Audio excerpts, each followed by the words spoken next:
Jerry. How you doing, mate? How you doing, buddy? All right? Long time no see. Yeah, you been great. keeping all right? Not bad. Good Yourself? stuff. Yeah, not too bad. Good man. Well, this is the pad. This is where you cut Yeah, your it's hair. my second home outside the boxing ring, so yeah. Yeah. It's not too bad. Barber by day, boxer by night. Yeah. I mean, most people obviously do the building work, and I like to make people look good. So Yeah. Reckon you can do a job on me today? yeah, I expect I can. Yeah, give it a go. See what happens. Let's see. Let's see what you can do then. Cool. Sweet. So you enjoy the barbering? Yeah, I love it, to be honest. Making people feel good about themselves is great in itself. And to be fair, I'm quite passionate about it, believe it or not. I mean, it's different, and yeah, I just really enjoy it. Yeah. How did you get into it? Where did the passion come from? I think when I was young, I sort of mentioned to my mum, I sort of always liked the barbering, not hairdressing, sort of barbering side of things. And never really took it any further, just that was it, never done it. Doing an all-day job as well as my boxing career. And then all of a sudden, when I wanted to train twice a day, all day, every day, I was doing the building work at the time, and it was too much. So I just decided, you know what, I'm going to go to London, I'm going to go on a really good course and just do it. And here I am now. And you you've got the logo there, you went to the London School of Barbering. London School of Barbering, yeah, really good course, really great guys. So yeah, it's a really well-known barber school basically. They're just, really good. I recommend it to anyone, to be honest. So yeah, learned from there. And then as soon as I come out, started doing my own thing, and basically that's it. It's unusual, isn't it, for a boxer to be a barber? Yeah, I mean, don't know too many of them. Having said that, I mean, one of the lads who just retired from the boxing has just now gone into barbering. I don't know if that's because he's seen me doing it. Is that Poochie? Poochie, yeah. So fair play to him. But yes, I like making people feel good about themselves. I enjoy it. I don't really see it as a job, really. I see it as more of a passion, I don't look at the top of my watch and think, oh God, what time's home time at the end of the day. I could stay here till 9, 10 o'clock, even later than that, because it's just a nice relaxing job.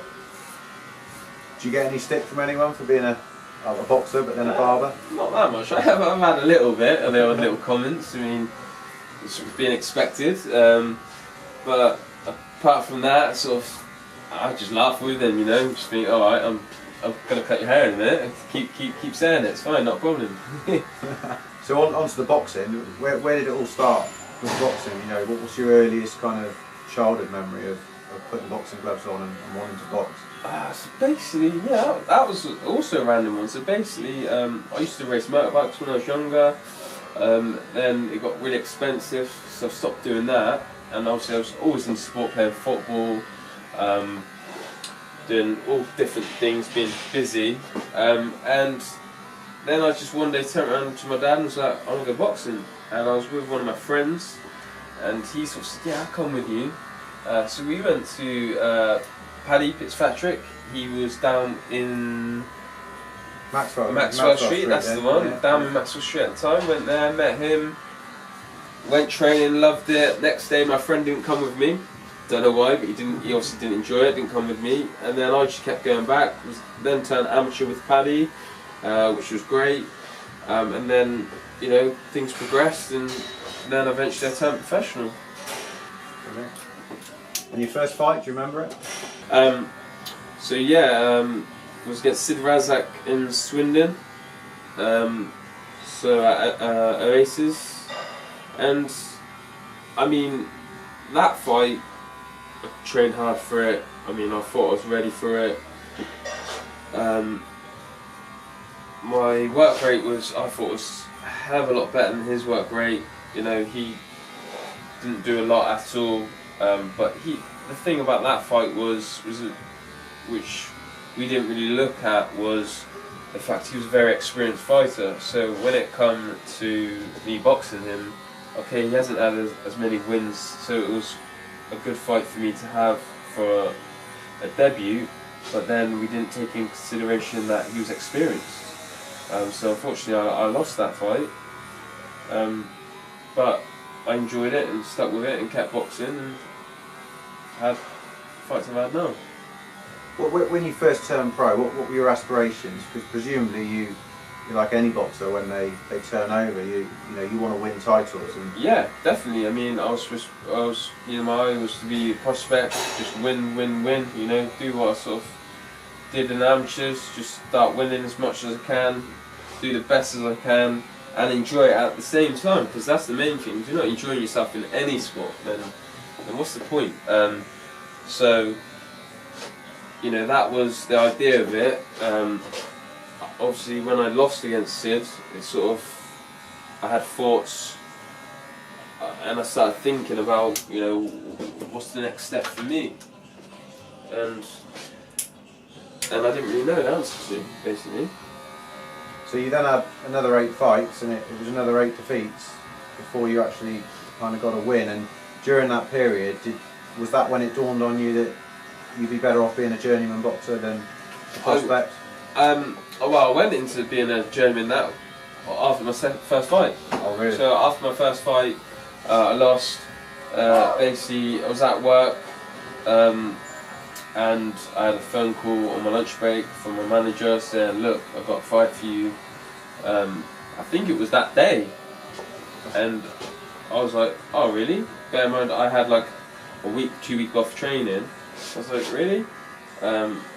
Sort of thought, he explained, the fight and who I was up against. So I took the fight. Me being me, get in the ring with anyone, not too scared. I know my ability, I know where I am with my boxing. So I got in the ring, boxed, and then from there I've become a journeyman because I just thought it's the easier way of doing it. And no regrets looking back? No regrets at all for looking back. I mean, sometimes I do have doubts and thoughts and think I could have done this, I should have done this, but personally, thinking about it now and looking at other prospects and what they're achieving and doing and who they're fighting against, I don't regret it. I enjoy what I'm doing, I don't get hurt, I love the sport, I'm good at the sport, so yeah, no regrets at all, to be honest. And as a journeyman boxer, you're vital for the sport as well, aren't you? You're playing a pivotal role in these guys that are prospects and being an opponent for them. Journeyman is a big role. Without people like myself in the sport wouldn't be the sport it is now. I mean, the champions that are the champions wouldn't be champions, if that makes sense. Yeah. Because they need us in this sport to get where they are. They need us to put a test on them to see how good they are for the next step, for them to realise, they are world class. So, journeymen, and sometimes I think journeymen are the real boxers. I mean, people laugh at this and that, but sometimes I think they are, because sometimes you get a week notice, a day's notice, sometimes you get a month's notice, but no matter how long the notice is, or who you're fighting, or where you're fighting, you still say yeah to the fight, you'll still get the real fight them no matter what. So who's a real boxer? The guy who picks his opponents, oh no, hitting and missing, I don't want to fight him, or someone who just says, yeah, you know what, let's do it, let's go to war, let's do what we do. How much do you know about your opponents? Because obviously you are, like you said, you are getting last minute calls all the time. When I first turned pro, and then I realised that I was going to be a journeyman, I did look into my opponents quite a lot, to be fair. I studied them, even with my coach, we sat down and studied them as if I was a prospect and no different. And that's what we're doing. And then as I got more experience as my job as a journeyman, I sort of realised there's no need for it. You only get yourself worked up about nothing. Because when I got myself worked up before, looking into my opponents, and then I got in the ring with them, I fought bigger and better people before, and I was just getting worked up for no reason whatsoever. So now, I hear the name, they might, my manager might say, oh, he's had this and this, many fights, this many wins, and go from there. But apart from that, I don't really look at who they are or anything like that anymore. Just get on with it. I mean, I know my job and what I've got to do as a boxer. Yeah. So what is the job? What are the tactics when you when you're there as an opponent? Because presumably you fight differently to how a prospect would. I do fight differently, but a lot of journeymen in the sport just turn up, as long as they get through the rounds, put a good performance on and get paid. You know, they're happy, and that's what they do, is they tuck up, throw a few punches, get out of the way, put a good show on, you know, and lose fight. But I'm a different sort of journeyman. I go every single fight to win. Why shouldn't you? I mean, this guy is trying to, the guy in boxing, he's trying to hurt me. Why would I let him, somebody hurt me? It just doesn't make sense. Regardless if you're a journeyman or not, nobody likes a loser, even if you are a journeyman. So I always go into my fights to win. But then some of my fights, you know, I'll go in first round, test them out, see how good they are, and even if I go in to win, I think, yeah, you know, this guy's good. He's too quick, too sharp. You know, he's the next level to me. Then I won't curl up in the ball. I still go to fight, but I'm just wary of this opponent now.